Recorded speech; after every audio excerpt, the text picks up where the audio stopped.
Hi guys, welcome back to our channel. It's time with Eric and Maria. I'm Eric, and that's my lovely wife, Marie. So today we're going to talk about, is snoozing through your partner's phone necessary? What do you think?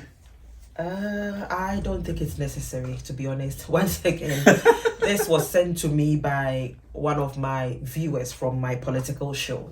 So she sent me this video clip, and I'm glad you were treating it. So hopefully she'll come and watch it. Yeah. But it was to do with, is it really necessary to go on your partner's phone? Must we give each other our passwords on our phones? And even if you have the password, is it really necessary to be snoozing through your partner's phone? Well, we have each other's passwords. To be honest, I have the time I don't even remember the password.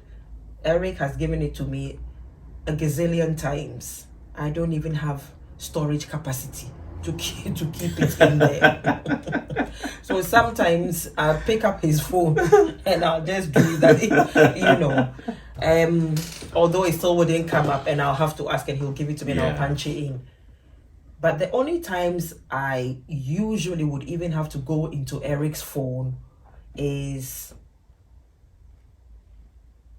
maybe to take a photograph. Say the thing is telling me my storage is full, or my screensaver has cracked, therefore I'm not getting proper, focus or something like that. Or I'm using it for something, my own phone for something, and I need to make a quick video on his, not even my social media videos, but maybe we're driving and I'm like, oh, let me borrow your phone to capture this quickly and give it back. Otherwise, what do I need his phone for? His phone is his phone. My phone is my phone. However, when you come to our house, everybody's phones is always everywhere. He can pick mine up anytime he wants. I can pick his one up anytime I want if we need it. But Yeah. And definitely, I agree with Marie. First of all, trust within marriage. And I will center it to marriage and not just partnership, girlfriend, boyfriend relationship. Within marriage, trust is really essential. And therefore, being transparent in every sphere, whether in your finances, whether in your health, whether your phone, your devices, whatever, trust and transparency is key to the success of your marriage. And therefore, fundamentally, giving each other your passwords is normal. And we do, as Marie said, we've shared our passwords countless of times. I don't remember her. She tells me she doesn't. And there's nothing that stops us from sharing it with each other, because we don't make it a point to go through each other's phone on a very regular basis.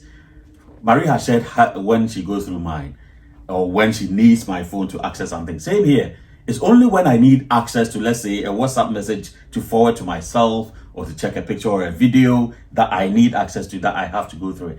Otherwise, what's the point? What do I need in there? Her phone, her messages, her whatever, it's for her. It was directed to her and not to me. And most of the times we find that we even share messages that we get anyway. Yeah. So if someone sends Marie a message, she'll either forward it to me or even read it aloud. Even if you go and make a mistake and come and send me I love you, I'll send it to him. Don't make that mistake. No joke. I'm only joking. Nobody would even try it. It's just a joke. But there's that level of transparency, so we don't even worry about what's the person doing. But having said that, there are instances within certain marriages that other partners give themselves the cause of suspicion for the other to go through the other person's phone. Yeah. And the advice here is that, why should you give that cause for suspicion? Because in natural instances or in normal circumstances, I don't think a partner wants to go through your phone. It's only when you're giving them the suspicion to. That's when they have itchy fingers to go and find out what is really happening. Let's say you get phone calls and then you try to hide it from your partner, and your partner sees you in the corner talking in a certain tone, or you get messages and you try to quickly hide, and you're always jittery when that person is coming around your phone. That's when they will start suspecting, and that will push them, because human beings are curious anyway, naturally. It will push them to try and find out what you're hiding from them.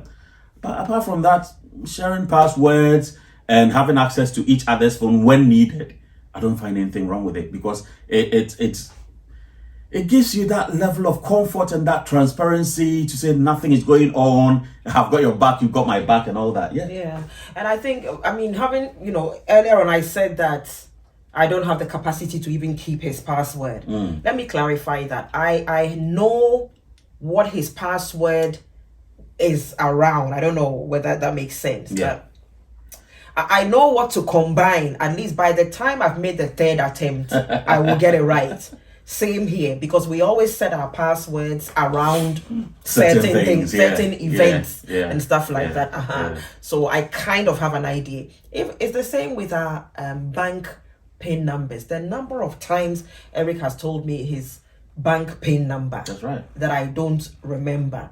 But I'm not too bothered about it because God forbid, touch wood, I know that if anything happens, I'm the wife. I can walk into the bank. I've got everything to prove so in this world that I'm, next of kin, vice versa. So I don't worry my head over that. I would say, you first of all, you must know the person that you're with. Unless you've gone for a player, the guy is a player or the girl is a player, and you've made that decision to go for that type of person, then the two of you can go ahead and play those types of games.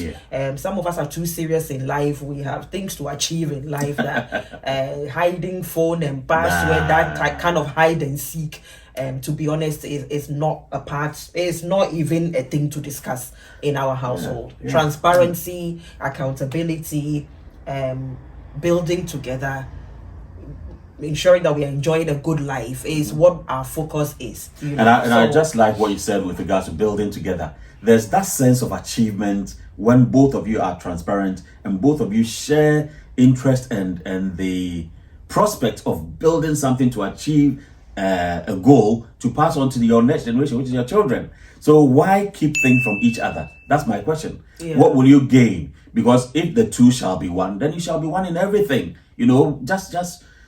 It's easier when you are transparent with each other. It's much easier that way. Sometimes you see these kids, somebody is coming from the bath, their phone is ringing, and the guy comes out of the bathroom with the soap and the towel around his waist. Sometimes trying to just seize the phone. Sometimes even naked, they come out quickly just to get the phone. Don't answer my phone. What is it that is going on in your phone? If it's not another affair, So let's, those of you who are like that, no disrespect to our viewers, but if you're like that, quit playing games, okay? It's all games. And as you grow old, you realize that, what was that for?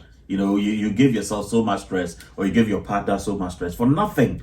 You find a lot of people in their old age, that's when they are confessing to their wives and asking for forgiveness, or to their husbands and asking for forgiveness. I'd rather not go through that till on my deathbed. That's when I'm asking for forgiveness. I'm not going to even play the game. And it's a choice that you have to make. So, it's a funny topic, very sensitive topic. But I think it's easier when you've got nothing to hide. But the fact that it's a topic in itself means that it is something people go through in their marriages. So I think the fact that we don't go through it doesn't mean we're trivializing it. We're not trivializing it, because it's very serious. This is a very topical subject when it comes to relationships and marriages. People are really going through this for real. Christian, Islam, whatever faith. People are going through this in their marriages and in their relationships. I'm telling you, when it comes to phones, men are so defensive. It's like that is their taboo, their no-go area. Phones are out of bounds. I've seen people who are driving and do a U-turn because they left their phone at home. You're hiding something. They don't. That's exactly. You're hiding and something. they can get an accident. They don't care. Their phones are out of bounds. But what's the point? There's nothing to hide. It's either an infidelity, extramarital affair, or something financial. Financial. They're hiding. Financial, and I'm speaking to you now. It's so financial that yes, they don't want you to see anything. Bank account, but why hide things? We're praying that each partner will be a good partner to the extent that you can share anything with them and nothing will come out of it. So what? It's even good that you are giving her that access or him that access to know I'm not saying you should give them access so that they go and grab everything that's in it, but to know your status, yeah, it helps. Let us know so we take care of the money. We're very good caretakers, Guys, so let us know what you think. Let us know how your dynamics are. But every marriage is different, so this is how we do ours, and a few recommendations there. So yeah. So to the viewer who sent the video, I hope we've satisfied your query on that particular subject. Otherwise, everybody have a great weekend. God bless.